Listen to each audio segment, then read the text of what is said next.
Hey, what's up guys? Radku here, back with another Yu-Gi-Oh video, and today is going to be an update, or maybe this is the first one, to Zoodiac Tri-Brigade. I can't remember for the life of me if I've already done this video before, but I've been testing this deck a lot. I really like it, and it's probably like one of the coolest decks I play. Like, sure, it's probably not my favorite deck, but it's still really cool. So, before I start the deck profile, quick shout out to Gus. He's the one I do the structure deck duels with.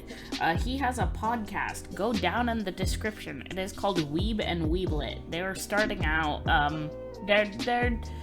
they do anime and whatnot, so go check them out. Link in the description below.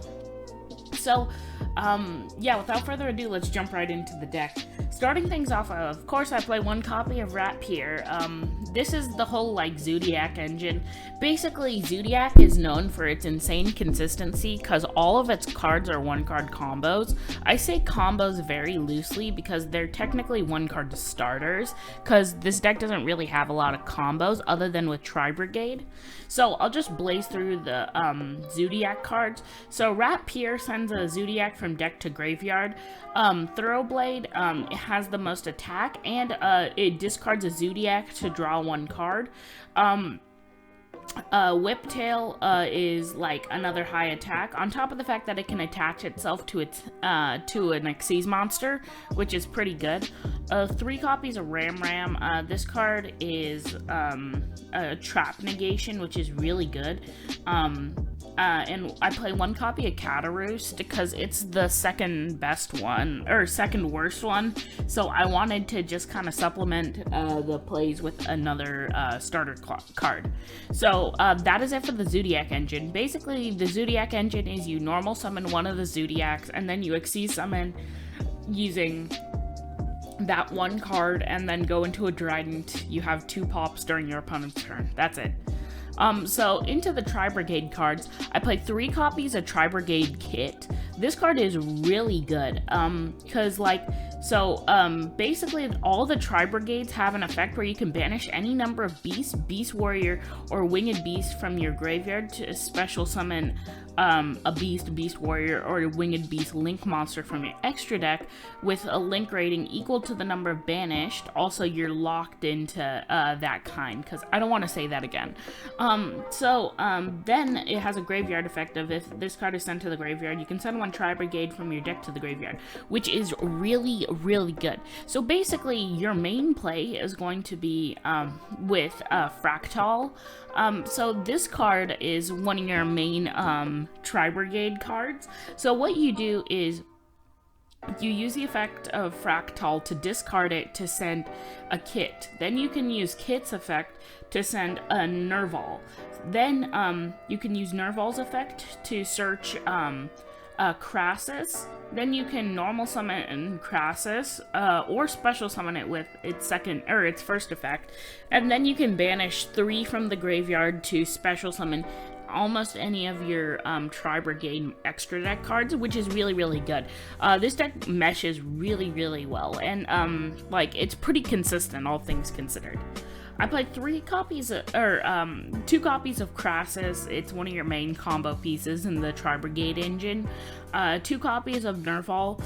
This card's, again, one of the main pieces in the Tri-Brigade engine, and is probably like the most important card next to Fractal. I played 3 copies of Ash, 3 copies of Crow, and 2 copies of Skullmeister. This is debatable. I've been kind of flipping back and forth between 3 copies of Crow and 3 copies of Skullmeister, but I think 3 copies of Skullmeister is a bit better, because it can disrupt graveyard plays as opposed to just banishing cards, because sometimes banishing just isn't really what you want to do. So this is debatable, but you can leave it like this, because one of the big things about Zoodiac is the fact that the engine is so compressed that you can play a lot of hand traps in the deck and not really lose a lot.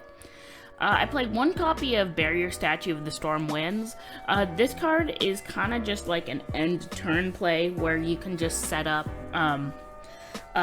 Smorg Bird of Sovereignty, maybe a big Tri-Brigade card, a Trident with 2 pops, and this. So I do play Pot of Desires in the deck, but you really don't need this card. It's not super important. You're not really losing anything if you play this card or not. And if worst comes to worst, normal summon it. Who cares? I play 1 copy of Zoodiac Barrage. This card's amazing.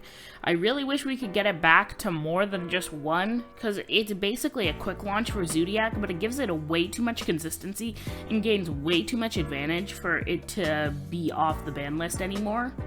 I play 3 copies of Desires. It's basically a draw 2. The only one you really are scared of banishing is Storm Winds, which even then, if you banish Storm Winds, it doesn't really matter, because Storm Winds isn't a big part of your combo play. You can end your turn without needing to go into Storm Winds. I play 3 copies of Tri-Brigade Airborne Assault. Target a Beast Warrior, or Winged Beast monster you control. Special summon 1 from your deck in defense position with less attack to that monster, which is really good because a lot like Eldritch, this is generic support for Beast, Beast Warrior, and Winged Beast. So the thing is that a lot of people don't know this, but Eldritch is really, really good in Zombie World, because the thing is that if you have an Eldritch monster on your field, the Elixir cards can special summon any zombie from the deck, which is psycho. Like, you can summon a Doom King Baladrock from the deck, and Zombie World Eldritch is actually one of my favorite decks, but the thing is that it meshes really, really well together because it generically supports each other. So same with Zoodiac Tri-Brigade, this can actually special summon Zoodiac monsters from the deck really easily. And this card is just really busted. I play 3 copies of Tri-Brigade Standoff, so it locks you out of the extra deck except for those 3 types. Then you can send 1 monster from your hand to the graveyard, add 1 Tri-Brigade with a different type from your deck to your hand. So that's really, really good. This card is just a great searcher, and is an easy way to get your play started with cards like Fractal. So that is it for the main deck. Going into the extra deck, I play 1 copy of Smorg Bird of Sovereignty. The Smorg lock isn't really important for the deck, because you're just playing that 1 copy of Storm Winds, so it doesn't really matter. If you play Desires, you banish Storm Winds, you don't really care. You have different combo routes. I play 1 copy of Tri-Brigade Bear Bloom, the Solid Assault. So I really wanted to play this at 2, and I really wanted to play Baron Blossom at 2, because they're both really, really good cards. But the problem is I didn't have room in the extra deck. Like, if you were going to cut anything out, cut out Access Code in place of another Baron Bloom. But there's no other cards you can really afford to cut out for another copy of Solid Assault.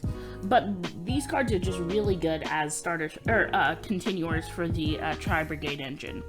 I played 1 copy of Tri-Brigade Rugal, the Silver Shelter, or Sheller. This card is pretty good. I wanted, again, we didn't have a lot of room in the extra deck, so one thing you can do is you can cut out Hammer Kong, but Hammer Kong's actually pretty important just as another layer, which is actually kind of important.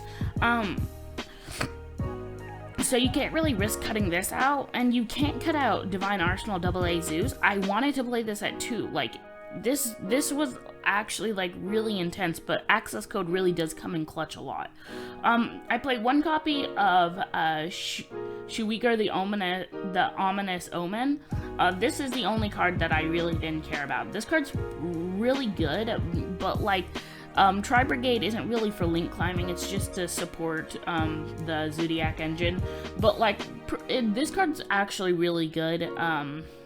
Like, almost all the Tri-Brigade cards have effects to get cards back from the banish pile or the graveyard, which is really good, because that's how they operate. I play 1 copy of Access Code. This card's really good in this deck because you can use cards like a Rugal or like even a Baron Blossom to go into an Access Code with 4,000 to 5,000 attack, which is really good. I play 1 copy of Trident because you have to play Trident. I really like Trident wouldn't do much at more than 2. Like seriously, like, they need to release Trident. It's been like pretty recent since the whole Tier 0 Zoodiac days, but like still, like, I want Trident back to 2, and I want Rapier back to 2, because it'll shut down the Zoodiac engine it'll keep the Zoodiac engine going without having to actually run Zoodiac engines and just random decks. I played 2 copies of Tiger Modar, 2 copies of Chocanine, 2 copies of Borbo, 1 copy of Hammer Kong, and 1 copy of the God Divine Arsenal AA Zeus. So okay, so I'll explain everything. So Trident, I would play it at 3, but we don't have it. Tiger Modar is mainly just actually getting materials onto an Xyz monster, mainly this card. Chocanine is actually really good, especially in combination with some of your other Zoodiacs. Borbo is mainly just to go into Zeus. And Hammer Kong is actually just another layer to so that you have another Xyz material while going into your Xyz monsters. So, that is it for the deck. Please like, subscribe, share, comment, and let me know what you thought, and let me know if there's anything you would change about the deck. I was having a lot of trouble with the extra deck. The thing is that there's just so many good cards to put in the extra deck that it was just really hard to narrow it down, and I feel like the Tri-Brigade engine is really off. So, please tell me down in the comments if there's anything I should change about the deck. And, yeah, that's pretty much it for the video, and I'll see you in the next Yu-Gi-Oh video. Peace, guys.